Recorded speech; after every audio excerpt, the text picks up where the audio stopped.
I am so excited and happy that there is a debate on housing in Metro Vancouver. This is very important. I'm the housing critic for the NDP and very, very interested in this subject. I also want to say I think it's very significant that the new coalition on rental housing supply has come together, including both market and non-market.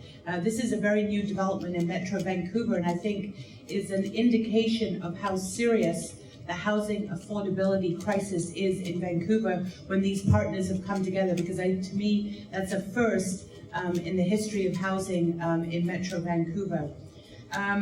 Just in terms of what's facing us and the challenges, I think you've laid out very well what some of the key stats are. We know that certainly in Vancouver we're facing a near zero vacancy rate. 1 minute already? All right. So I won't dwell on the stats. You obviously, hopefully have those. In terms of the NDP, what we would like to see, we have a bill in Ottawa, Bill C-304, that's called for a national housing strategy. We think that this is an imperative because we haven't had a comprehensive long-term strategy with stable long-term funding. You know, we just saw 2 housing programs cut at the beginning of April, which is very serious. We also have introduced a number of motions and bills about housing, responding to issues that have been put forward by the real estate board in Vancouver.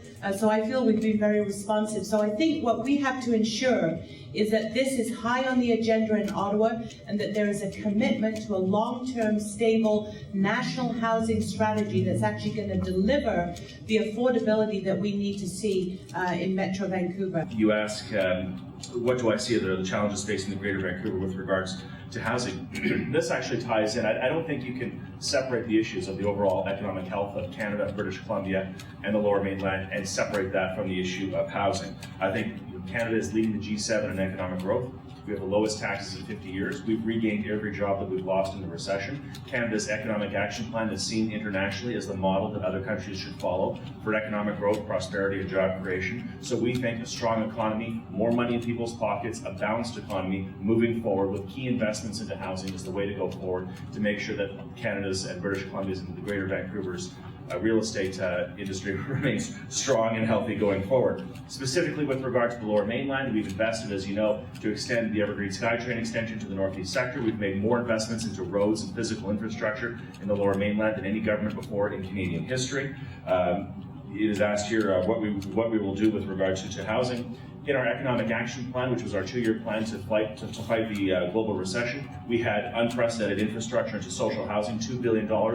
We renewed, extended, and invested new money into the Canada-BC Social Housing Agreement and the Affordable Housing Agreement so that affordable housing can be built for those who are most in need. We had the home retrofit program that we established. We had the rebates that we put in place, the tax rebate for home reconstruction and projects. We have new housing that we built across the province for seniors, those who are most in difficulty. So in the 3-second summary that I have, my God, we believe obviously in maintaining a strong, robust, healthy economy overall with a strong place for British Columbia, more money in people's pockets, and ensuring that those who are most in need have projects and programs that are working for them with all levels of government working together. It is about how housing and development of housing can contribute to a strong and vibrant economy. For me, it's also about my family and our communities. And it's a big issue in Vancouver Centre. I have children in their 20s. Can they afford to buy? Can they? Rent prices are out of control. So I really want you to know where I'm coming from on this. Key challenges. In a nutshell, insufficient supply of affordable housing, too high prices in the Vancouver market for affordability. 3, a tax regime that does not benefit investors in local housing, and that's in terms of housing and rental housing, as well as even tax breaks in the buying of housing. 4, the lack of availability of non-market housing, and in fact the federal government dropped the ball on this. And 5, the quality of housing, especially in an era of climate change. My platform, the Green Party of Canada, believes that we should provide tax cuts for affordable housing. And I have to say that that was after I attended a meeting of Metro Vancouver on housing. It was one of those early morning breakfasts. The BC Apartment Owners and Managers Association gave a very compelling reason, and I got it written into the platform for this time. Number two, a national housing strategy that would actually redress the changes made in the 1990s, get CMHC back into funding non-market housing. Three, municipal grants, municipal programs. I mean, the cities have been taking on a burden of this. The federal government's got the money. So we would want to see a transfer of funds, and the kind of program funds that we have looked at has actually earned us accolades from the Canadian Federation of Municipalities as the only party addressing the issue of transfer of funds back to municipal level. For eco-energy upgrades, we want to make sure that every home is meeting the needs and the challenges of the climate change era. So we would increase those greatly. Thanks very much. I think this is probably the most important debate we're going to be having, because housing is a core human need. I think we all agree that. And in Canada today, 25% of households face affordability problems.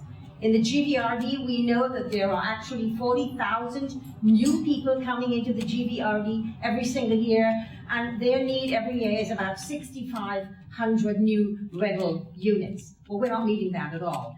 And we know that 75% of those people who want those new rental units are making less than $45,000. So this is a real problem. Now, I think the only way to address it, as far as our party is concerned, is to have a national housing initiative.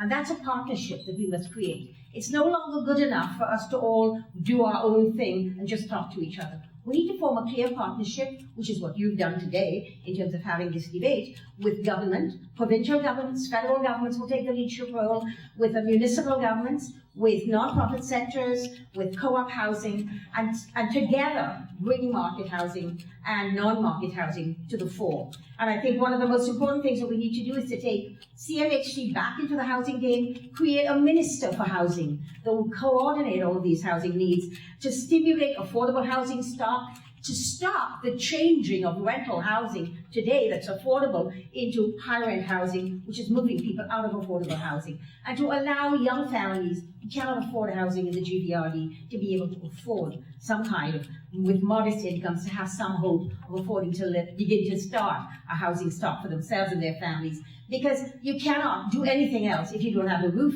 that is safe and secure over your heads. And families all need that. It's about priorities. The Liberal Party believes that we must stick to priorities that are about people and their needs, as opposed to planes and prisons. Thank you very much.